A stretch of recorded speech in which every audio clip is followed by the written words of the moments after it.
Diga boa noite. Diga, eu estou aqui para prestar um culto e para receber algo do Senhor. Então diga assim, por isso eu não vou perder meu tempo com o coração errado. Amém? Porque quando nós estamos com o coração errado, nós estamos perdendo tempo. Devia ter ficado em casa, não é verdade? A gente está aqui com um propósito. O propósito é prestar um culto a Deus e receber algo da parte do Senhor. Amém, queridos? Aleluia. Então temos que estar com o coração alinhado. Essa questão do coração é algo que Jesus deixou muito claro. Que a forma como está o nosso coração vai determinar o tanto que nós vamos colher de Deus. É a forma como está o seu coração. Irmão, isso é um negócio tão sério, que eu chego ao ponto de dizer para você o seguinte, irmão, é um negócio tão sério que nesses 37 anos dentro de igreja, é uma coisa que eu vi se repetir tanto, não só na minha vida, e depois eu tive que me consertar, como eu vi na vida das outras pessoas. E é o tipo da coisa que às vezes até deixa você bastante triste ou irritado, porque você vê que as pessoas continuam do mesmo jeito com o coração errado. E aí fica aquela tristeza, porque parece que o que Deus está querendo fazer na vida da gente, nós estamos impedindo dele fazer. É muito triste isso. Agora você imagina se nós somos cristãos, nós ficamos tristes, você imagina Deus, que quer o melhor para a sua vida. É verdade? Mas assim, o ser humano tem um negócio que é bom e ao mesmo tempo é ruim. Por causa do nosso livre-arbítrio, nós temos a capacidade dada por Deus de termos a nossa própria opinião a respeito de qualquer coisa. Isso é muito bom. Não é bom isso? Porque já pensou, se todo mundo pensasse por você? Você tem capacidade dada por Deus para pensar sobre qualquer assunto e ter um ponto de vista a respeito de qualquer assunto. Amém? É verdade que algumas pessoas são tão dependentes que ficam sempre perguntando para o outro, o que é que você acha? O que é que você acha? Porque não tem uma opinião muito bem formada a respeito de quase todos os assuntos. Mas, de certa forma, o correto seria você exercer esse seu direito de ter opinião sobre tudo. Mas, ao mesmo tempo, isso é muito ruim do ponto de vista da fé. Porque a gente, com essa mania de ter opinião a respeito de todas as coisas, a gente tem uma mania horrível de emburrar e de fechar o nosso coração para aquilo que a gente não quer receber. Estão aqui comigo? Vocês estão aqui comigo? E é uma das coisas mais tristes que eu já vi mais acontecendo dentro da igreja. A gente sempre pensa que é o que o pastor está pensando, que é o que o irmão Paulo está pensando, que é o que essa igreja ou essa placa ou essa denominação está pensando, mas não é assim que eu penso. E essa atitude já demonstra uma atitude errada de coração. Porque o que Deus quer, e quando você vem para uma igreja, também a liderança, ou os pastores, ou quem está à frente, quem está pregando, quer, não é que você seja um pau mandado, ou seja, que você aceite passivamente tudo que se diz. Mas o que nós queremos, e o que Deus quer, e o que o Espírito quer, é que você não chegue nos cultos, ou para ouvir uma pregação, todo armado, achando que tem coisa que você recebe, tem coisa que você não recebe. Isso prejudica a fé, e é como eu disse aqui no início, como está o seu coração vai determinar o quanto você vai colher de Deus. Amém? Amém, queridos? As pessoas precisam entender que as lideranças ou os pastores, e aqui eu coloco assim, grande parte dos pastores, né? Eles não são pastor porque eles não tinham o que fazer e agora inventaram de ser pastor para ver se ganham dinheiro daquele jeito. Pelo menos grande parte, eu quero crer que grande parte não é assim. A maioria de nós, e aí eu me coloco nesse ponto aí, a gente está aqui porque Deus disse que era para a gente estar aqui. Porque se fosse fazer a minha vontade, eu não queria ser pastor, querido. Eu não queria. Não existe uma coisa tipo assim, o pastor Sérgio era desde criancinha que se vestia com terno, como aquelas criancinhas, né?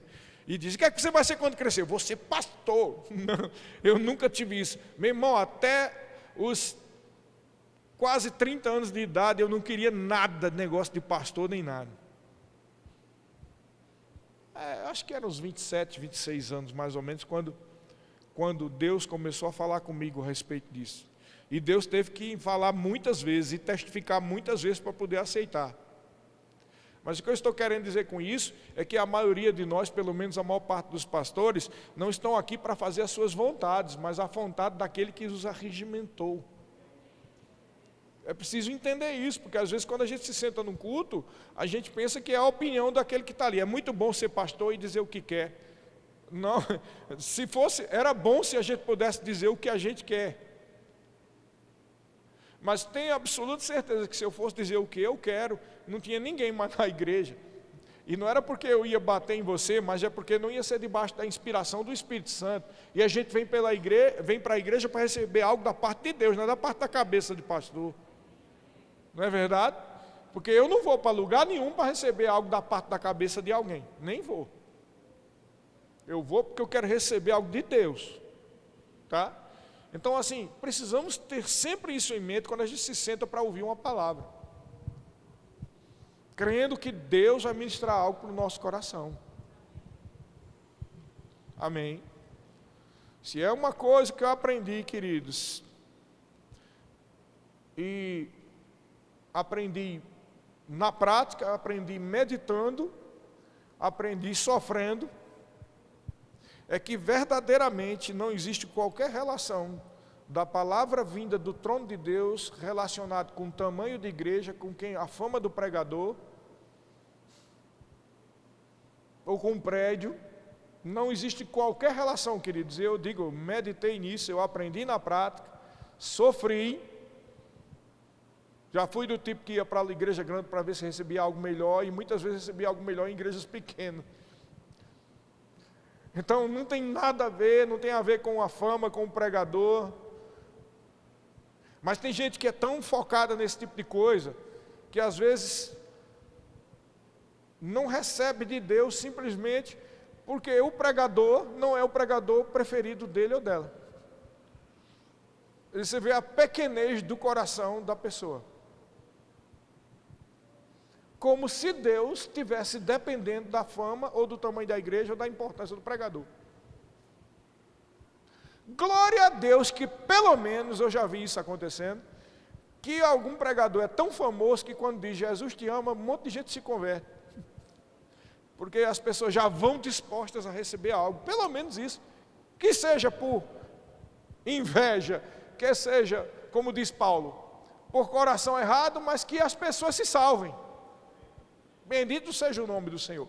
Mas essa não é a melhor opção que Deus tem para a nossa vida. Deus espera que cada um que venha para uma igreja saiba, qualquer que seja a igreja, em qualquer lugar, com qualquer pregador, que é Ele que vai falar. Vocês estão aqui comigo? Então, quero falar, isso é tudo a introdução, né? Eu percebi essa inspiração para dizer isso agora. Não ia falar sobre isso, sobre ter o coração correto. Mas é sempre bom, eu creio que às vezes Deus faz isso, sabe? E eu percebo que Deus me usa fazendo isso.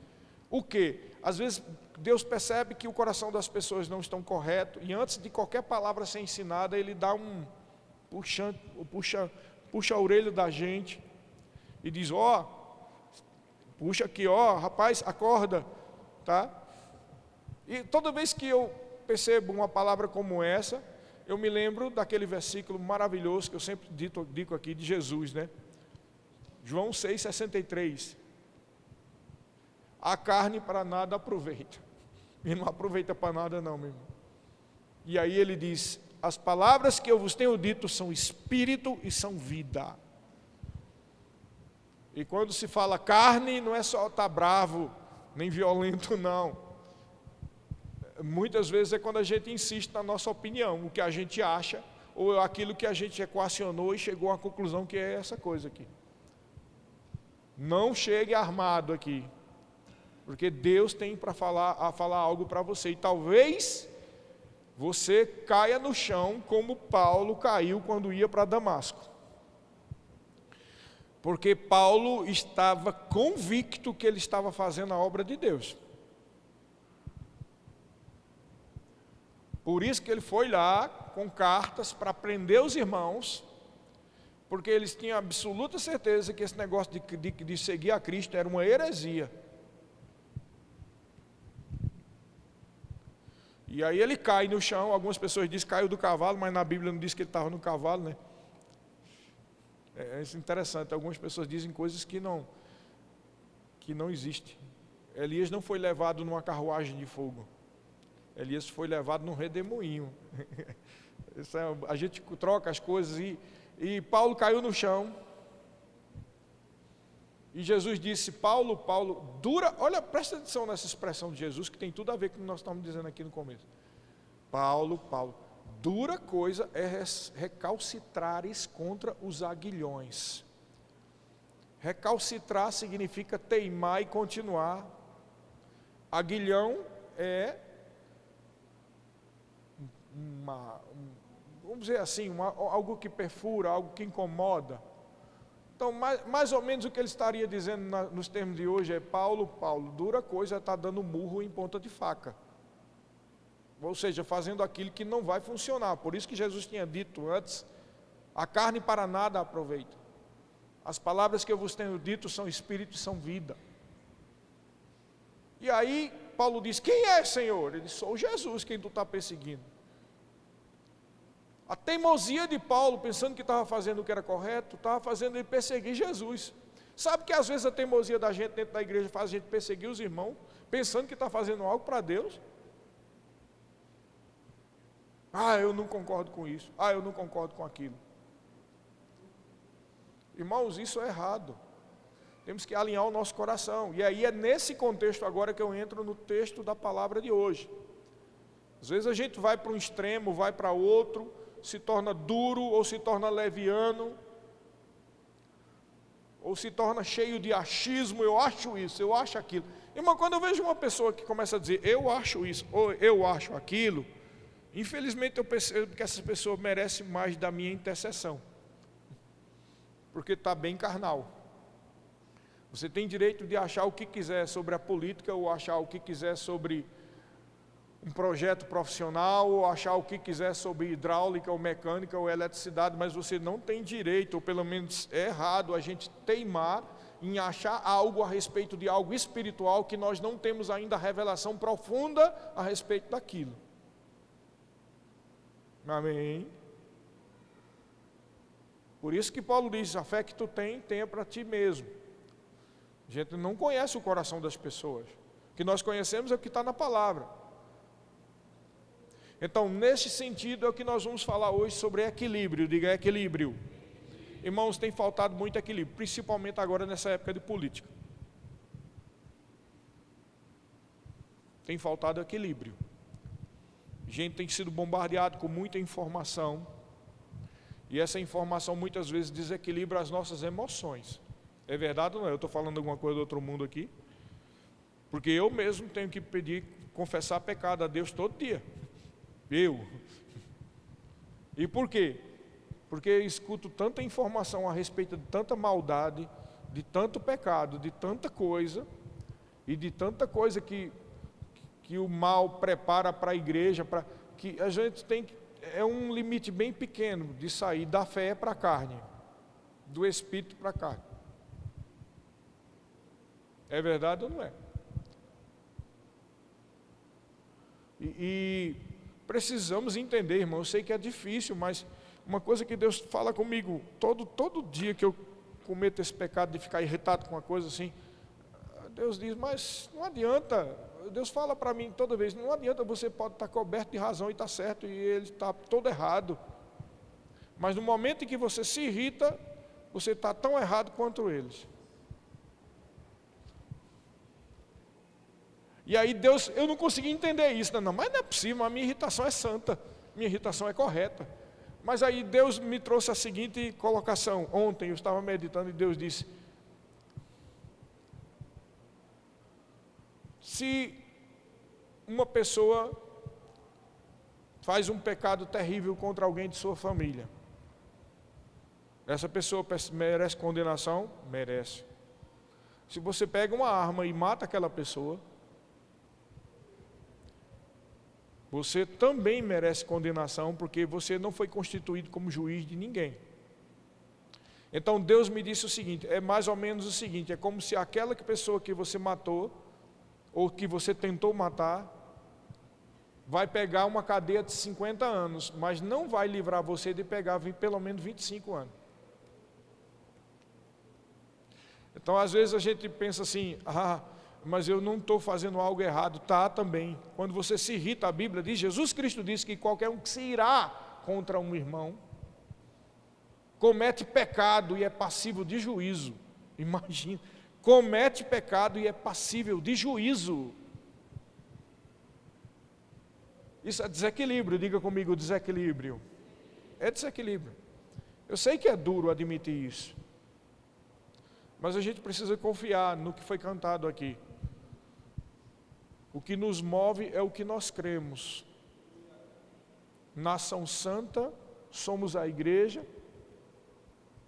estamos de pé e vamos continuar de pé, irmão. O maligno não vai destruir a sua vida, nem a nossa família. Estamos até agora livres e vai continuar sendo livre. Vamos fazer o nosso papel, claro, pregar a palavra e ensinar o que é correto. Não precisa entender que a gente não tem que perder o equilíbrio e a paz para continuar sendo justo. Amém? Bíblia, toda vez que eu penso nesse negócio, me lembro daquele texto que a Bíblia fala, acho que é em Hebreus, que o justo Ló se removia, ele era ferido, ele ficava triste, por causa que ele estava morando em Sodoma, pelo pecado daquele povo. Queridos, eu vou dizer um negócio, que a gente está vivendo não está muito diferente de Sodoma e Gomorra, não. Para falar a verdade, se tivéssemos no Velho Testamento, já tinha vindo uma leva de anjo aqui para tocar fogo em um monte de cidade aqui, viu? Pode ter certeza. Só não aconteceu isso porque a igreja está aqui para ser o sal da terra e a luz do mundo. Mas se estivéssemos vivendo na velha aliança, já tinha caído fogo do céu. Você pode ter absoluta certeza. Só não caiu ainda, por quê? Por que não caiu? Por causa daquilo que Jesus Cristo disse aos discípulos. Os discípulos disseram, quando não foram atendidos foram enxotados pelos samaritanos, os discípulos disseram, mestre, quereis que nós clamemos para que venha fogo do céu, para queimar esse monte de pecador aí? Jesus disse, de que espírito vocês são? Essa é a palavra para a gente, porque às vezes a gente pensa, eu penso, Senhor, era bom fogo do céu, para tacar fogo nesse monte de gente ruim que está aí na política, de uma vez, eu não prestava para ser Deus. Eu tacava um fogo do céu. É por isso que eu não sou Deus, eu sou um homem como você. Mas cabe para mim a mesma advertência que Jesus deu aos discípulos. De que espírito você é? E Deus já falou comigo, que espírito você é quando fica desejando o fogo aí para esse monte de gente? E aí em choro eu tenho que reconhecer, Senhor, eu estou errado. Eu tenho que andar em fé. Eu tenho que crer que Deus é o nosso provedor. Ele vai livrar a nossa família, vai livrar o nosso povo, vai livrar essa igreja, vai livrar a igreja do Senhor. Como diz lá em Zacarias, não é por força nem por violência, mas é pelo meu Espírito, diz o Senhor, é pelo Espírito. Diga, é pelo Espírito. Digo, não é pela minha justiça, diga, é pela justiça de Deus. E a Bíblia diz lá em Tiago capítulo 1 que a ira do homem não produz ou não pratica a justiça de Deus. Quando a gente opera na carne, quando a gente opera com a nossa própria justiça, a mão de Deus sai de cima da gente. Isso é perigoso. É perigoso. Enquanto estamos operando no Espírito, a proteção de Deus está sobre a nossa vida e sobre a tua casa, sobre a tua família. Pastor, eu sei, concordo com tudo que você está dizendo, mas é difícil a gente ver as coisas aí que tem rolado na internet. Coisas que não são fake news, são declarações de algumas autoridades.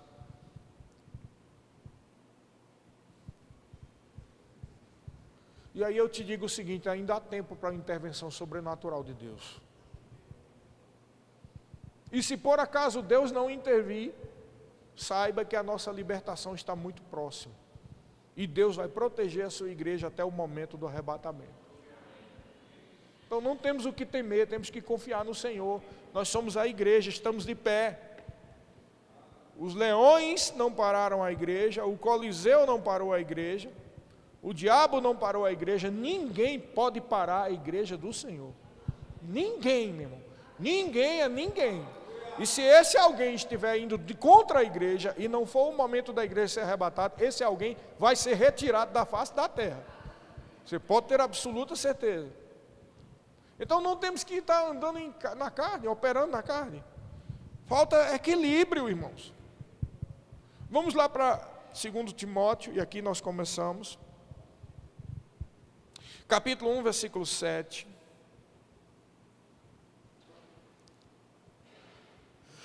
Porque Deus não nos tem dado espírito de covardia.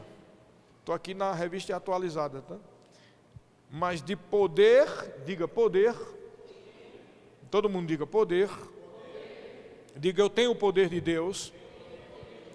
Além disso diz amor, diga eu tenho o amor de Deus. A Bíblia diz em Efésios capítulo 1 que o mesmo poder que ressuscitou Jesus dentre os mortos está operando naqueles que creem.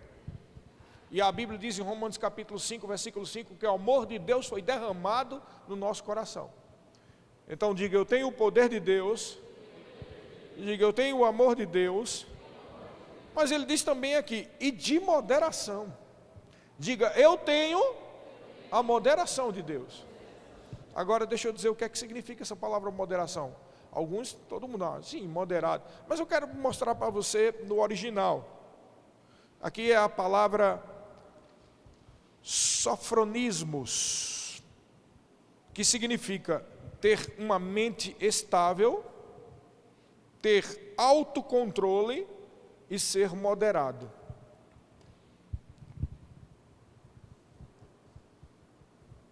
E quando eu confessei esses pecados a Deus, está irritado com essa coisa toda, eu confesso, Pai, eu sou moderado, eu não sou um desequilibrado. Eu tenho o poder de Deus, eu tenho o amor e eu tenho a moderação de Deus dentro do meu coração. Eu nasci de novo, diga comigo, eu nasci de novo. Você nasceu de novo, você tem o Espírito de Deus dentro do seu coração. Pastor, se essa é a verdade, por que às vezes eu fico bem irritado? É porque você se esquece, por momentos, daquilo que se fala tantas vezes aqui. Eu acho que deve ter umas 500 vezes que foi falado aqui. Gálatas capítulo 5, a carne luta contra o Espírito, e o Espírito contra a carne, porque são opostos. Então é aquilo que o irmão Reagan fala aqui, é quando você tem o cachorro preto e o cachorro branco. Sabe qual é a história do cachorro preto e o cachorro branco, né, que o irmão Reagan fala? Diz que um homem não entendia porque toda vez chegava um rapaz na cidade dele com um cachorro preto e cachorro branco para fazer briga entre os dois e apostar. E toda vez ele ganhava a aposta, porque sempre ou era o cachorro branco ou era o cachorro preto que ganhava, sempre era o cachorro que ele apostava. E alguém chegou para ele e disse, mas me explica uma coisa, eu vou te dar não sei quantos mil, mas me diga, por que é que toda vez que você aposta no branco, é o branco que ganha? Quando você aposta no preto, é o preto que ganha. Como é que mistério é esse? Que revelação é essa? Aí o rapaz chegou e disse, é muito fácil. Quando eu quero que o cachorro branco ganhe, eu não dou comida para o preto. Deixo ele fraquinho. Quando eu quero que o cachorro preto ganhe, eu não dou comida para o branco, deixo ele fraquinho. E aí o irmão Reagan traz exatamente essa revelação.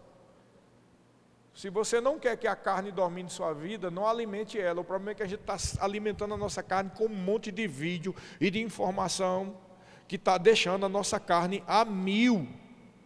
E é por isso que a gente não se controla.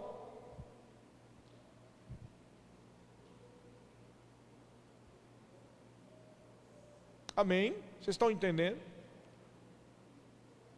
Eu vi isso na prática quando eu estava no mundo, antes de me converter. Ah, mas quem é do mundo é... Sim, mas até mesmo no mundo tem gente que é mais carnal do que os outros. Eu não diria carnal, mas mais violento ainda. Obras da carne mais extremas. Né? Você já viu aquelas histórias de torcida organizada que pega um pedaço de pau e quebra os outros na briga por causa de futebol? Já viu isso aqui? Quando eu estava no mundo, eu ia para todo jogo do meu time de futebol. E eu vi isso acontecendo, e eu sei como isso acontece, e é muito parecido com o que acontece com o crente quando ele está operando na carne. Você pode chegar na maior paz do mundo no estádio de futebol, escuta só o que eu vou dizer. Eu assisti muitos jogos lá no estádio de futebol, muitos. E eu via sempre isso acontecendo, comigo ou com outras pessoas.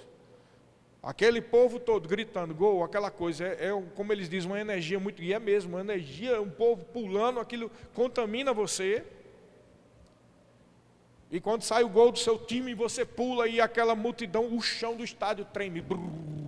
É uma sensação, assim, enebriante, de um monte de gente gritando e o estádio tremendo. E às vezes você chega lá na maior tranquilidade e não quer nada contra ninguém, mas eu vi isso acontecendo. Às vezes você está lá e os torcedores do outro time começam a jogar laranja, começam a jogar coisa em você. E aí quando você pensa que não, lá vem o outro time e faz um gol. Aí você já está chateado porque eles estavam xingando você. Jogaram laranja e agora o outro time faz o gol. Veja, você consegue entender como é o mecanismo? Uma irritação leva a outra, que leva a outra, leva a outra. Daqui a pouco você está gritando. E aí você vê quando alguém da torcida, você pega uma bandeira, um mastro de bandeira e vai meter a paulada no outro lá. E eu te digo, olha que coisa terrível. Você começa a achar bom, é pouco, é bom que meta mais uma paulada na cabeça do outro. De repente, você que não estava com o espírito daquele jeito, foi contaminado com aquele negócio. Isso é o que chama a força da turba. Por isso que Paulo e aqueles irmãos foram apedrejados, porque eles foram incentivados, foram incitados na sua carne pelas lideranças. E é um negócio incontrolável. Querido, quando a boiada estoura, quando a multidão vem para matar, ninguém segura. E se você estiver no meio, você é levado pela multidão. Isso é no mundo, diga no mundo. Mas veja como parece como acontece com o crente. Você pode estar cheio do Espírito, nasceu de novo, nem pensa essas coisas. Mas se você começar a se alimentar com essa coisa, daqui a pouco você se pega agindo como você quando estava no mundo. A gente precisa entender, queridos, que não existe isso de gente ruim e gente boa. Existe filho da luz e filho das trevas. Nascido de novo e não nasceu de novo. Só que quando a gente nasce de novo, engana-se você que pensa que a sua mente mudou da água para o vinho assim.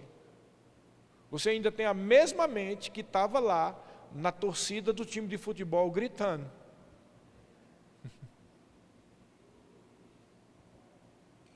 Então, o velho homem Sérgio, se for posto dentro de uma torcida organizada e não querer mais saber de Deus, nem de Bíblia, nem de palavra, vai se tornar um homem perigoso na torcida. Por incrível que... E você precisa entender que se você pensar assim, então o pastor Sérgio não é uma boa pessoa, você está julgando segundo as aparências. Você não sabe o que você faria se estivesse lá.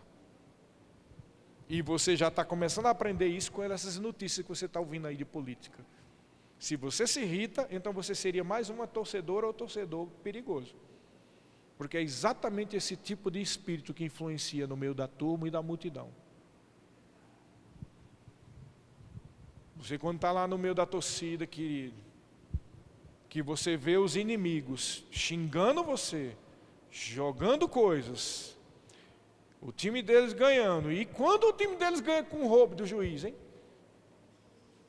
Quando você faz um gol e o juiz anula, e o time dele faz um gol impedido. Aí é que a irritação fica mil. Por isso que você vê aqueles absurdos. Torcida invadiu o campo. Os caras ali já estão a 200.000% de demônio, de carne, de tudo junto. Então é um ambiente perigoso quando nós estamos com todo mundo recebendo só informação da carne. É por isso que Jesus Cristo disse, a carne para nada aproveita. As palavras que eu vos tenho dito são espírito e são vida.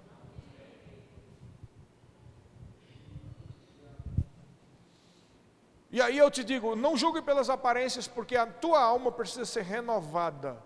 A tua alma precisa ser trabalhada pela palavra e pelo Espírito. A única coisa que evita de você ser mais um na multidão da turma de apedrejadores é o fato de você estar em comunhão com Deus e se encher da palavra e não da carne.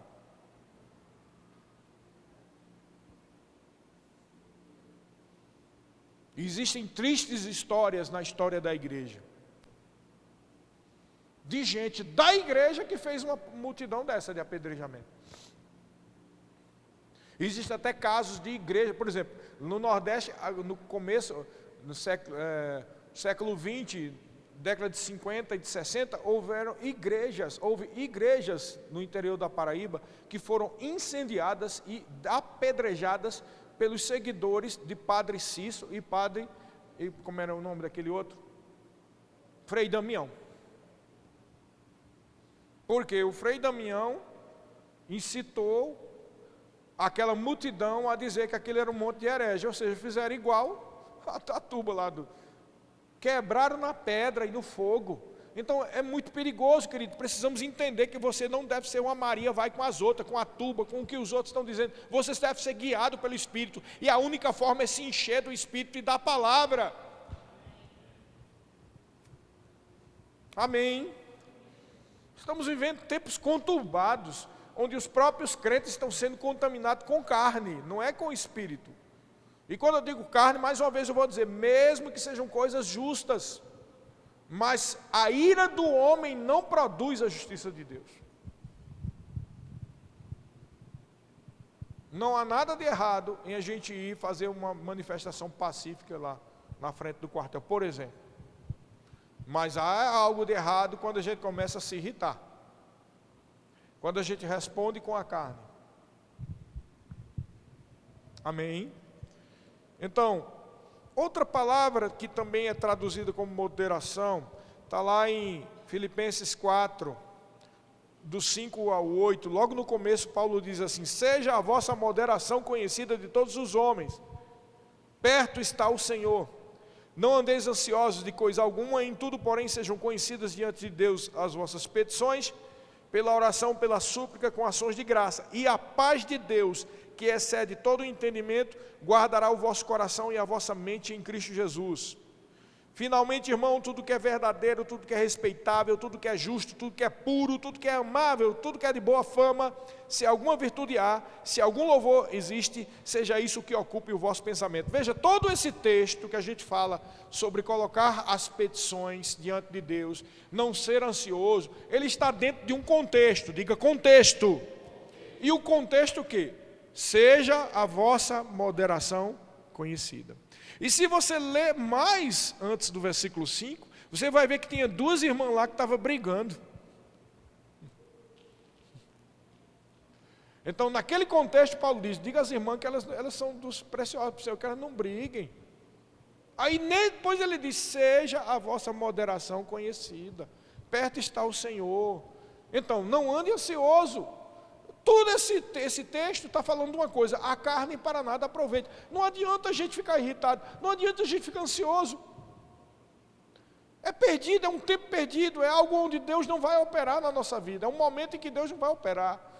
Porque a justiça de Deus só opera na nossa vida pela moderação, pela fé, pela confiança, através da graça. Diga a graça de Deus. Muita gente não entende o que é graça. Na verdade, nós temos aprendido aqui sobre fé, mas a fé é apenas uma chave para abrir a porta da graça de Deus. A graça de Deus é o poder capacitador dele, ou o favor imerecido. O que é que significa isso? Você não merecia, mas a sua graça, que é o seu poder, que é quem te protege, quem te dá provisão, quem te dá saúde, é a graça de Deus, não é a fé, é a graça. Agora, onde é que está a importância da fé? O que está escrito em Hebreus capítulo 11, versículo 6. Sem fé é impossível agradar a Deus, porque importa que aqueles que o buscam creiam que Ele existe, olha a fé aqui, e que se torna o quê? Galardoador. O que significa se torna galardoador? Ele é cheio de graça, e é a graça dele que te dá galardão. Então é a fé que faz com que a graça de Deus se manifeste. Mas não é de graça, pastor, ele não dá? Sim, mas se estivermos em incredulidade, aquilo que ele dá não se manifesta na nossa vida. E é por isso que a pessoa adoece e não é curada. Vocês estão entendendo? Mas como é que a gente vai andar em fé, crendo na graça de Deus, se nós estamos operando na carne, desequilibrados? Vocês estão entendendo aqui, queridos? Então, essa palavra moderação aqui que ele diz, seja a vossa moderação conhecida. Eu disse que aqui é um contexto, né? E porque, olha só que interessante, essa palavra moderação aqui já é outra, não é sofronismo não. Essa palavra moderação aqui é epieikes, que significa ser gentil, ser suave, ser equilibrado. Ou seja a sua gentileza conhecida. Seja gentil. Mesmo que sofra a consequência, continue sendo gentil.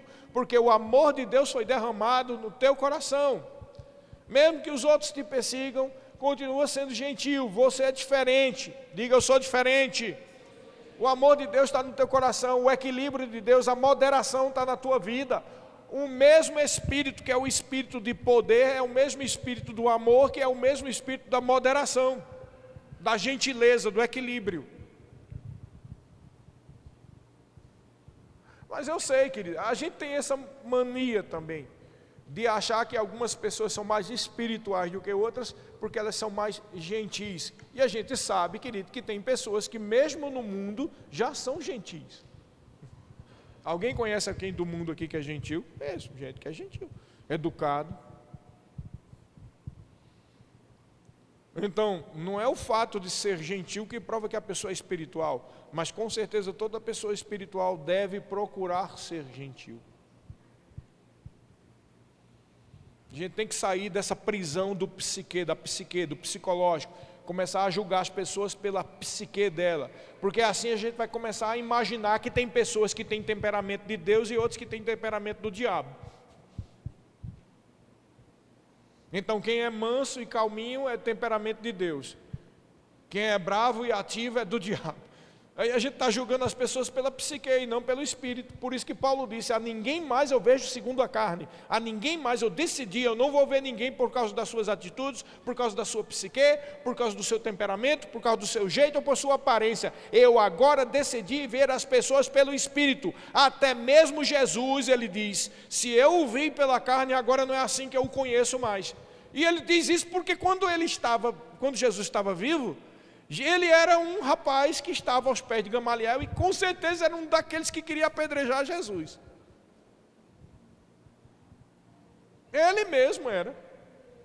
Por isso que ele diz, até mesmo Jesus que eu vi segundo a carne e tive uma ideia errada dele, não é assim mais que eu vejo.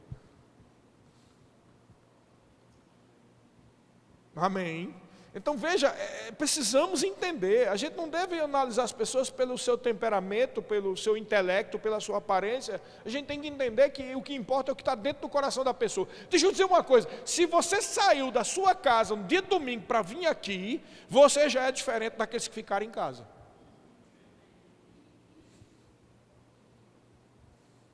Porque você está vindo aqui para prestar um culto, receber algo de Deus.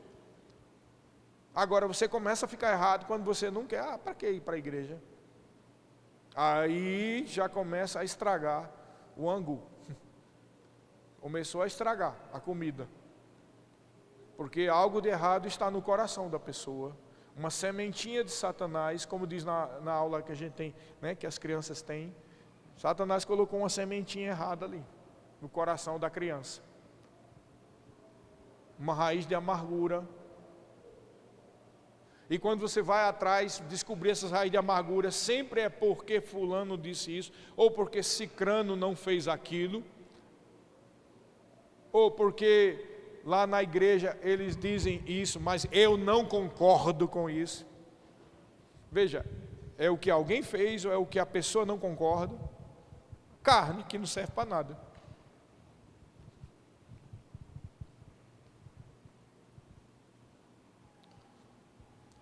Tivemos pessoas que saíram da igreja porque não concordava com dízimo. Tivemos pessoas que saíram da igreja porque não concorda com o tipo de ensino sobre oração em línguas. Seja livre, vá em paz. Mas eu te digo, a gente tem que analisar nós mesmos. Nosso coração está correto? Estamos equilibrados diante de Deus? Porque eu te digo, está vendo essas mãos aqui? Elas estão limpas diante de Deus.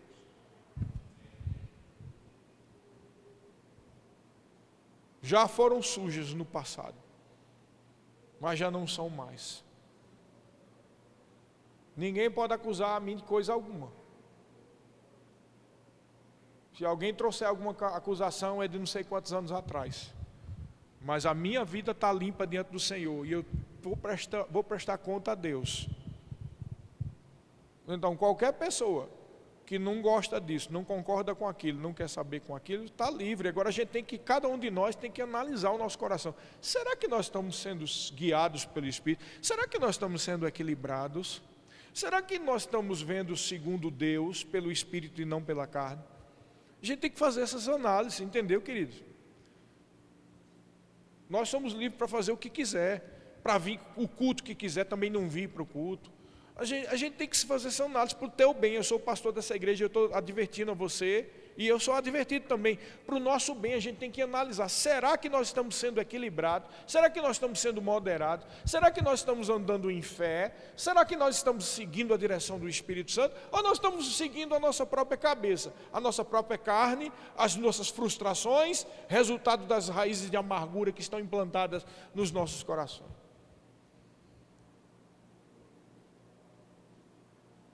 Amém?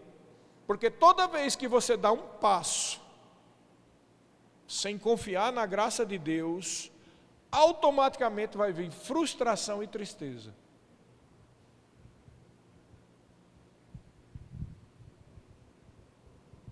Ali no Salmo 37, vamos lá para o Salmo 37? Eu gosto desse trecho do Salmo 37, versículos 3, 4 e 5. Esse salmo é maravilhoso. Todo salmo é bom, toda palavra de Deus é boa, mas tem alguns que eu gosto mais por causa da profundidade do ensino que está lá. E esse Salmo 37, versículos 3 ao 5, diz assim, ó: confia no Senhor e faze o bem. A primeira aqui já... Só essa frase aqui já diz tudo que a gente disse até agora, né? Confiar no Senhor e não na carne, porque não é por força nem por violência. E faça o bem, ou seja, não importa quem vai fazer mal contra você, continue sendo gentil. Confia no Senhor e faz o bem. Aí o que é que ele diz mais? Habita na terra e alimenta-te da verdade. Queridos, essa frase aqui é tremenda. Mas vamos continuar até o 5, aí a gente volta aqui, ó. 4. Agrada-te do Senhor e Ele satisfará os desejos do teu coração. Entrega o teu caminho ao Senhor, confia nele e o mais Ele fará. Confia nele. Diga, eu devo confiar. Mas eu quero que você observe no que está no versículo 3, que essa frase é tremenda. Porque ele diz aqui, habita na terra e alimenta-te na verdade. Na verdade, essa não é a melhor tradução. Porque no original, esse aqui, alimenta-te da verdade, essa palavra da verdade, no original hebraico é a palavra emuná, que simplesmente é a palavra que é traduzida como fé, ou fidelidade. Então, o que o escritor aqui dos Salmos 37, deve ser Davi, ele está dizendo, olha, habita no lugar onde tu está, e te alimenta-te da fé. Veja que o contexto é confiança. Confia no Senhor e faz o bem. Confia no Senhor os teus desígnios. Ele vai fazer os desejos do teu coração. Mas escuta, habita no lugar que tu está e alimenta-te da fé. Não é alimentado de carnalidade. Não é alimentar de notícias ruins, é alimentar-se da fé, o que vai sustentar a tua vida e fazer realmente que você viva uma vida confiando na graça do Senhor, é alimentar-se da fé, irmãos. É o que nós temos feito aqui nos cultos da igreja. Todo mundo sabe, já disse aqui várias vezes, e é verdade. Toda vez que você vem aqui para a igreja, você recebe uma palavra que vai alimentar você. E nós temos, por enquanto, poucos cultos. Tem o culto da quinta, tem o culto do domingo. E às vezes tem culto de ensino no sábado, ou como foi ontem, o culto das mulheres. Quais as mulheres que estavam aqui ontem? Foi bom? Foi bom? E assim, queridos, é muito ruim quando a gente deixa de se alimentar com a palavra na igreja e prefere ler a Bíblia em casa ou assistir alguma coisa no YouTube para não vir para cá. É muito ruim, você está perdendo a oportunidade de uma unção que foi liberada lá do alto dos céus, especificamente para uma reunião dessa igreja, que não vai ter no YouTube, que não vai ter em outro lugar. E tem mais um agravante aqui. Até mesmo outras igrejas, você está livre para ir para qualquer igreja, assistir qualquer culto, eu não tenho nenhum ciúme quanto a isso. Pode assistir o culto que quiser, desde que não atrapalhe o culto daqui. Agora, a verdade tem que ser dita: se você faz parte dessa igreja, e Deus te trouxe para esta igreja, logo a unção que vai te ajudar está nessa igreja, não está em outra. Porque nós temos a igreja que nós precisamos e nós temos o pastor que nós precisamos. A não ser que não foi Deus que te guiou.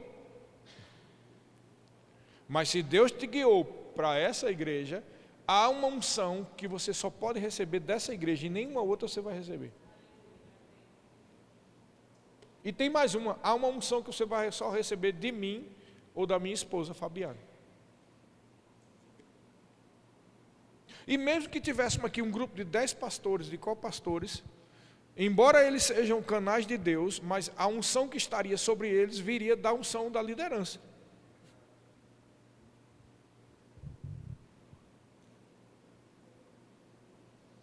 Sabe por que eu digo isso? Porque tem gente que tem esse mau costume também. Olha só, é um desequilíbrio.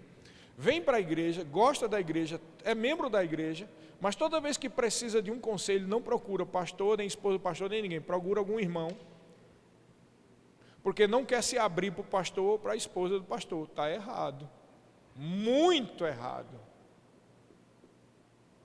Não vai receber da unção para libertar e ajudar. Porque se for assim, para que ter pastor? Tem como uma igreja que tem, eu não vou dizer o nome, que é só sorteio. Eles fazem um sorteio lá, pedem a oração para o Espírito Santo, para o Espírito Santo revelar quem é que vai pregar. Então, para que pastor, para que liderança, se a pessoa está sempre procurando alguém da igreja para ouvir alguma história? Não é errado conversar com o irmão se Deus te guiar para isso. Mas entenda, só existe uma unção somente na liderança que pode te ajudar. E pode ser através de um copastor. A mesma unção está através desse copastor. Mas o que não pode é a gente ficar distribuindo a informação de um para o outro assim. E tem lugar, muitas vezes, que o pastor é o último a saber. Pastor, tem um negócio para dizer, não sei se você está sabendo, mas está correndo aí na igreja, o quê? Todo mundo sabe e o pastor não sabe. Quando o primeiro que deveria saber era o pastor. Ah, mas eu tenho medo. Então, se tem medo do pastor, então tem alguma coisa errada. Não tenha medo de mim, amém, queridos? Há uma unção sobre a minha vida. Há uma unção sobre a minha vida.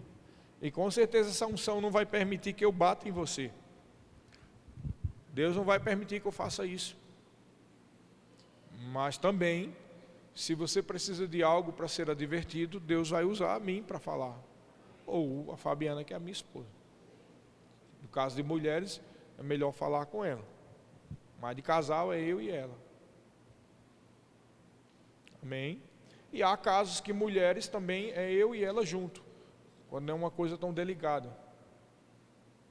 Então, dependendo do caso, amém? Mas a unção está sobre a nossa vida. Mas é desequilíbrio ficar procurando o ouvido de todo mundo e não procurar o pastor. Há pessoas que não se abrem para a gente quer ajudar, mas a pessoa não abre. Não se abre. Mas como, se não abrir, como é que vai resolver? Como é que vai resolver? Não é verdade? Concorda comigo? É muito lógico, é até claro isso. A pessoa tem que se abrir. Eu quero ajuda. Se quer ajuda, então tem que contar a história. Tem que se abrir, contar a história. Amém? Deixa eu dizer uma coisa para você. Se a pessoa não confia na liderança, então aquele lugar não é o lugar da pessoa. Agora tem que ter cuidado também se esse não confia é porque tem um clima que não confia, ou se é resultado de alguma informação do diabo. Às vezes tem isso também. A pessoa tem uma imagem errada a respeito da liderança porque outra pessoa já falou outra coisa. Então é perigoso isso, tá? Diga comigo, isso é desequilíbrio. Então, em Tiago, no capítulo 1, versículos 2 ao 4, diz assim: meus irmãos, tende por motivo de toda alegria o passardes por várias provações, sabendo que a provação da vossa fé, uma vez confirmada, produz perseverança. Ora, a perseverança deve ter ação completa, para que sejais perfeitos e íntegros, em nada deficiente.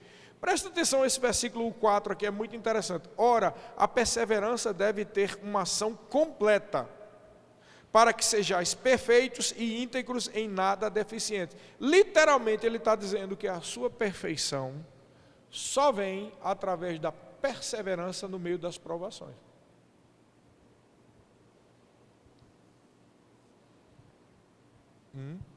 É silêncio, é uma palavra não muito boa, né? A gente pensa que a gente aprendendo, pronto, livrei-me de todos os problemas. Não, agora você tem a ferramenta para agir diante dos problemas. Em nenhum lugar da Bíblia está escrito que o cheio de fé e da palavra e do Espírito não tem problema. Em nenhum lugar da Bíblia está escrito isso. E quem ensinar isso está ensinando errado, é heresia. Amém? Vocês estão comigo? O que se ensina aqui é a palavra. E o que é que a palavra diz? Que você deve ser perseverante, que você deve andar em fé, que você deve confessar a palavra, que você deve crer na graça do Deus Todo-Poderoso, que você deve crer na proteção do Altíssimo, você deve crer na sua provisão, mas isso não quer dizer que não virá problemas, porque nós estamos no mundo e o mundo jaz no maligno. Amém. Não existe isso de gente cheia de fé que não tem problema. Isso não existe, querido. Se você pensou que alguém estava nesse, você estava pensando algo errado. Você estava com a mente distorcendo da verdade. Problemas tem. A questão é como você lida com os problemas. Os problemas devem ser um degrau para você aperfeiçoar-se. É exatamente o que está escrito aqui em Tiago capítulo 1. A perseverança deve ter uma ação completa para que sejais íntegros e perfeitos. O que está dizendo? O seu próximo degrau depende da perseverança no meio da provação. É por isso que você deve se alegrar, porque quando vem provação, significa que haverá um degrau maior para você atingir. A sua integralidade, a sua perfeição, ou seja, o próximo passo de crescimento está vinculado a uma perseverança, a alguma provação. Se não tem provação, aonde está a tua fé?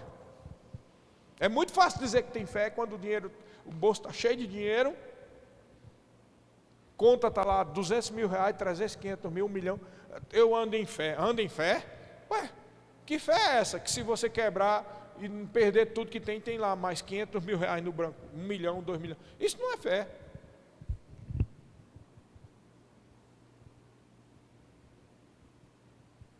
Amém? Fé não é plano B, irmão. Só existe um plano, o plano A. O plano de Deus é o plano da fé. E o plano da fé é, independente de qualquer provação, se vier chumbo grosso, eu vou me alegrar, porque eu já sei que a minha perseverança vai produzir um lugar maior de glória. É por isso que eu já estou cansado de ouvir isso, o pastor dizer, estamos numa nova fase, mas estamos do mesmo jeito. Pelo contrário, estou vendo uns irmãos que até deixaram de vir. Irmão, pode ter certeza que a perseverança diante da situação de provação vai produzir um peso maior de glória. Por isso que eu disse que as minhas mãos estão limpas. Não se preocupe, não tem nada de errado aqui nessa igreja não. nem estamos errados nas finanças, nem estamos devendo a ninguém, nem cometemos nenhum pecado.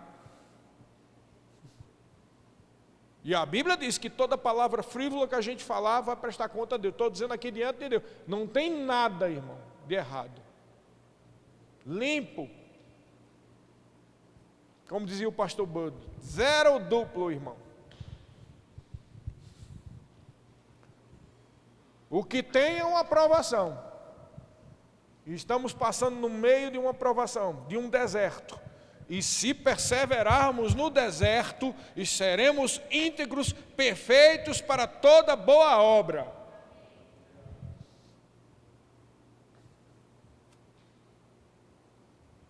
Vou repetir aqui o que foi dito. Parece que as pessoas se esquecem. Quando começou a pandemia, há 2 anos atrás, eu disse: ninguém aqui dessa igreja, daqui da igreja, vai ser entubado nem vai morrer. Se você procurar ver aí, a quantidade de igreja que tem gente que foi entubada e morreu, até do verbo mesmo, muitas igrejas. E eu não estou dizendo que sou melhor ou maior do que ninguém, ou que a nossa igreja é melhor do que ninguém. Acontece que veio uma palavra do trono, uma palavra de fé, e eu disse aqui: quem crê não vai se arrepender. Passamos na pandemia, ninguém foi entubado, ninguém morreu. Ah, mas a família não sei de quem. Eu disse que todo mundo que era da igreja, e quem cresce. E assim foi, e vai continuar sendo. Porque quem está no nosso barco, no meio da tempestade, é Jesus. E ele está dormindo lá. E ele diz: por que você está preocupado? Não tendes fé? Mestre, não te importa, nós estamos a ponto de afundar no meio do Covid. Ele se levanta: e onde está a tua fé? Mas mestre, tem uma tempestade, tem um monte de gente afundando. Onde está a tua fé? Você crê que eu estou no barco ou não crê?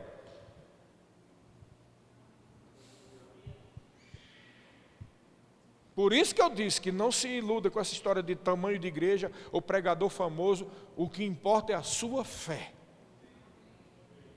Você podia estar lá no sertão da Paraíba, numa igreja bem pobre, sem ar-condicionado, no ventilador, jogando aquele bafo quente. Se você crê, nada vai acontecer de mal sobre a sua vida. Mas, irmãos, precisamos andar no equilíbrio, longe de toda carnalidade, no espírito de moderação. O mesmo espírito que é o do poder e do amor é o espírito da moderação, do equilíbrio. A carne não resolve nada.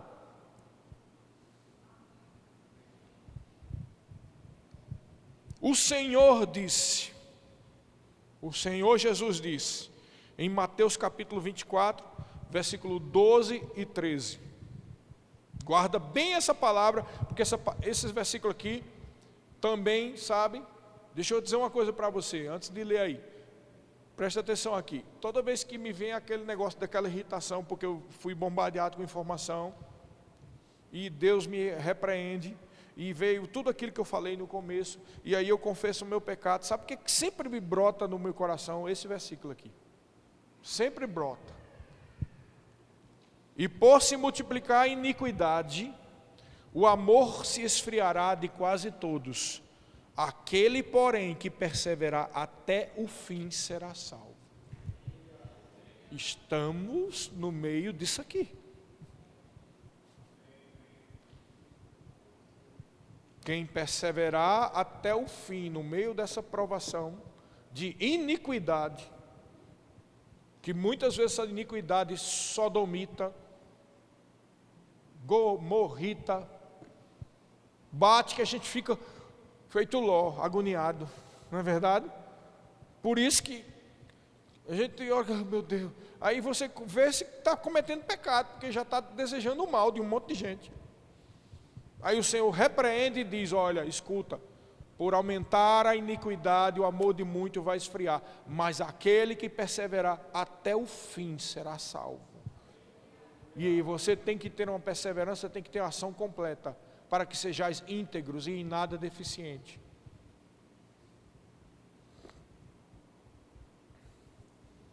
Ação completa, diga ação completa. Não abandone o barco. Não abandone o barco. Aí abandonar o barco, a gente lembra de outro episódio lá do livro de Atos, interessante. Lembra da história que está lá no livro de Atos, que Paulo foi levado preso e dentro do barco. Quando chegou lá na ilha de Chipre, aí Paulo disse, é melhor a gente não sair. Mas aí eles começaram a ouvir a carne, né?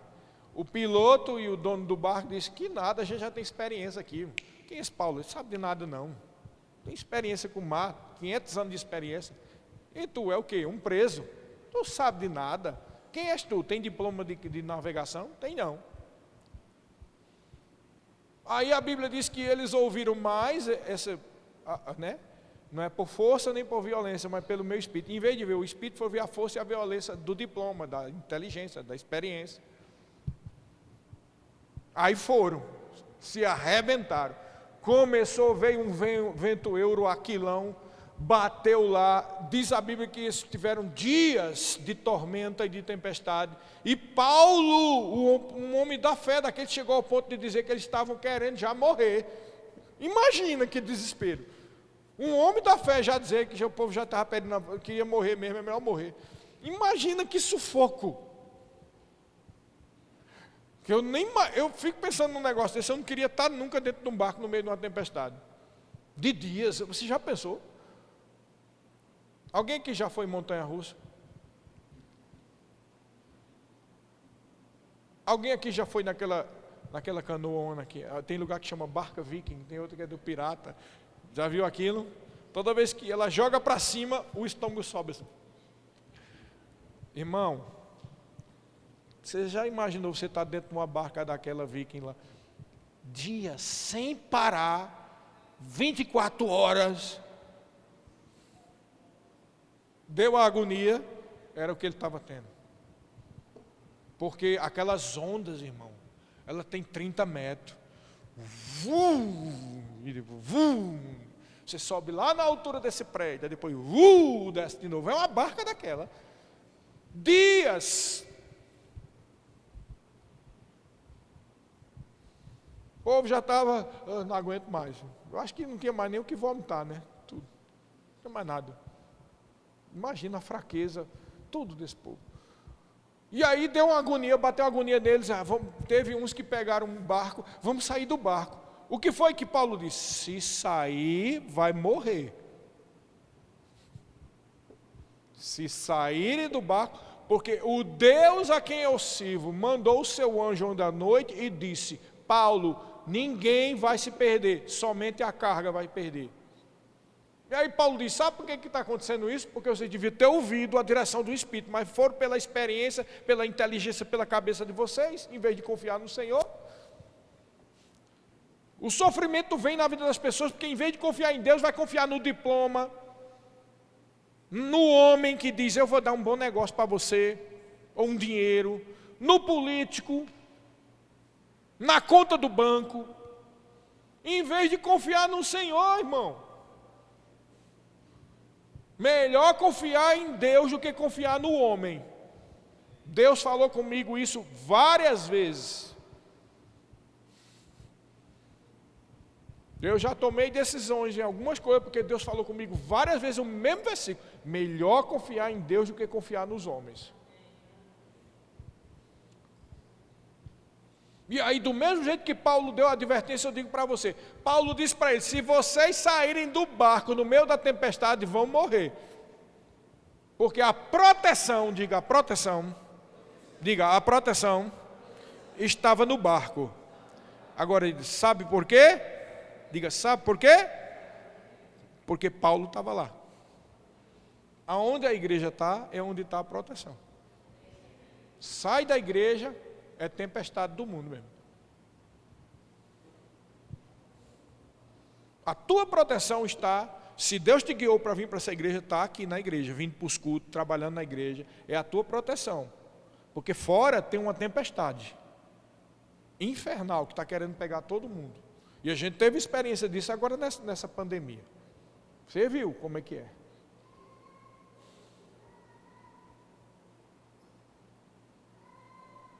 Então, a proteção está no Senhor, mas aquele que perseverar até o fim será salvo. Para tanto, querido, você tem que confiar na graça do Senhor. Vamos finalizar agora com esses versículos.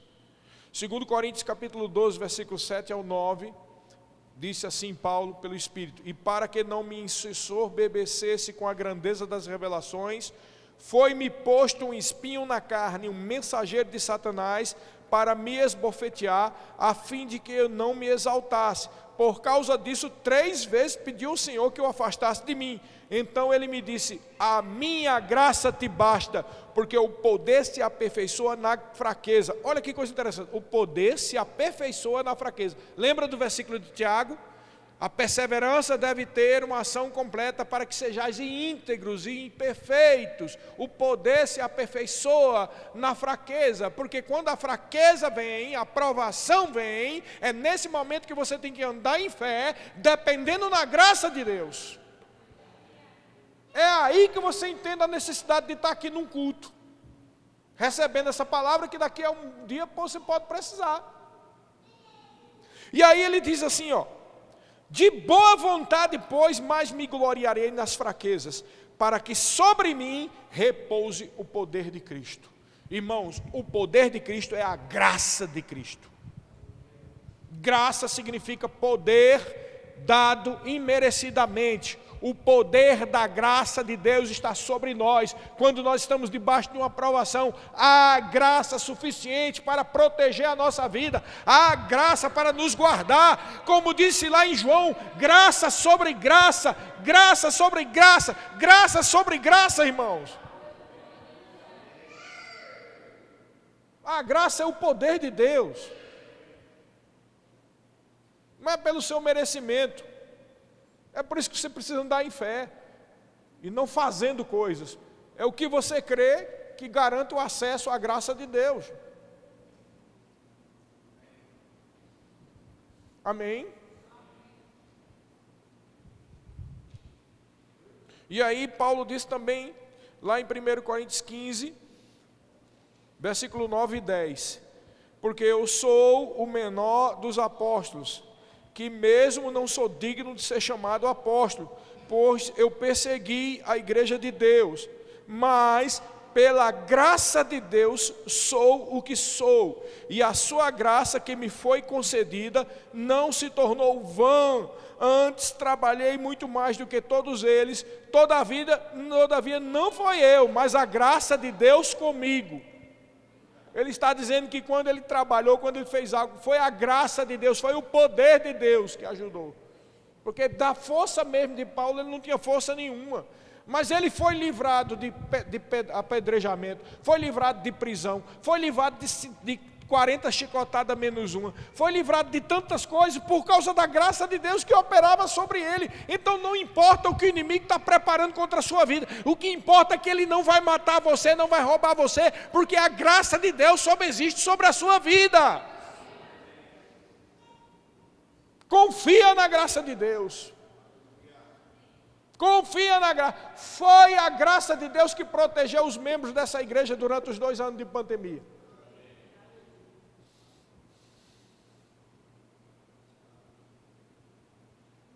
Não foi nenhum merecimento, porque é algum vulto do cristianismo, nada disso. Foi a graça de Deus, mas a graça de Deus opera pela fé.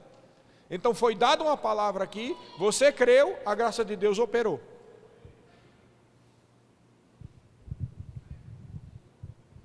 Porque a vontade de Deus é que ninguém morra.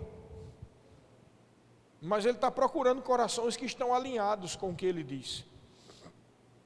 Que não estão andando em pecado, que não estão andando na carne, achando que, mas eu concordo com isso, não concordo com aquilo. Eu acho isso, eu não acho aquilo. Não é bem assim o meu ponto de vista. Pronto, é carne. Aí recebe o fruto da carne, que é morte, doença. Entendeu, queridos? Temos que ter o nosso coração alinhado com o Espírito, com o Senhor. E aí diz lá, Romanos 5, do 19 ao 21.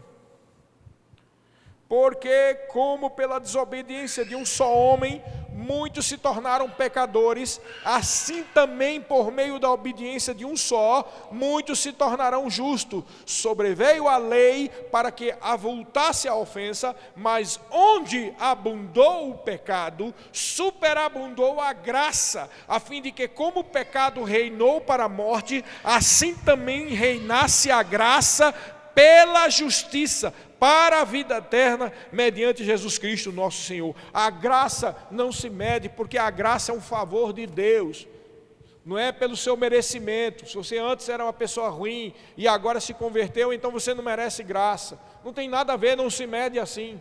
Aonde superabundou o pecado, agora foi dada a graça sobre a sua vida, como diz em João 1,15, que é o último versículo que nós vamos ler, João 1,15, 16. João testemunha a respeito dele e exclama: este é o de quem eu disse, o que vem depois de mim tem contudo a primazia, porquanto já existia antes de mim. Versículo 16, porque todos nós temos recebido da sua plenitude e graça sobre graça. Graça sobre graça. Foi a graça que protegeu na pandemia, foi a graça que fez você chegar até hoje aqui, ninguém morreu. Foi a graça que se sustentou até agora.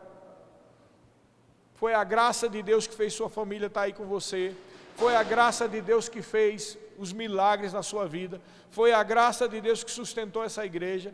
Foi a graça de Deus que me sustentou. Foi a graça de Deus que sustentou a minha família. Foi a graça de Deus, graça sobre graça. Foi pela graça que nós chegamos até aqui, estamos em pé e vamos continuar em pé. Diga, eu vou continuar de pé, pela graça de Deus. Oh, aleluia. Esse é o coração agradecido. Tem um versículo na Bíblia que Paulo diz assim: em tudo dá graça, não é dá graça por tudo, mas no meio da graça, no meio das tribulações. Eu não sei o que você está passando. Que tipo de tribulação você está passando? Mas eu sei que a graça é suficiente para você passar por essa tribulação e sair do outro lado sem nenhum problema. Quem crê nisso? A graça do Senhor. Tem outra coisa que você precisa aprender sobre graça. Depois eu vou fazer uma pregação só sobre graça. É que o fato de dizer graça sobre graça significa que a gente recebe mais graça. Não é assim como a fé, ou como a fé não, mas como se você tivesse recebido uma medida de graça e acabou. Você recebe graça sobre graça. Você recebe graça para estar no emprego, você recebe graça para pregar a palavra, você recebe graça, entendeu? É graça sobre graça. Graça sobre graça. Nunca para de ter graça. Na verdade, a graça flui e há coisas que impedem o fluir da graça de Deus. A graça de Deus ela é constante, fluídica e necessária para cada coisa da sua vida. Se você vai para um determinado emprego e Deus te guiou para lá, haverá graça para estar lá.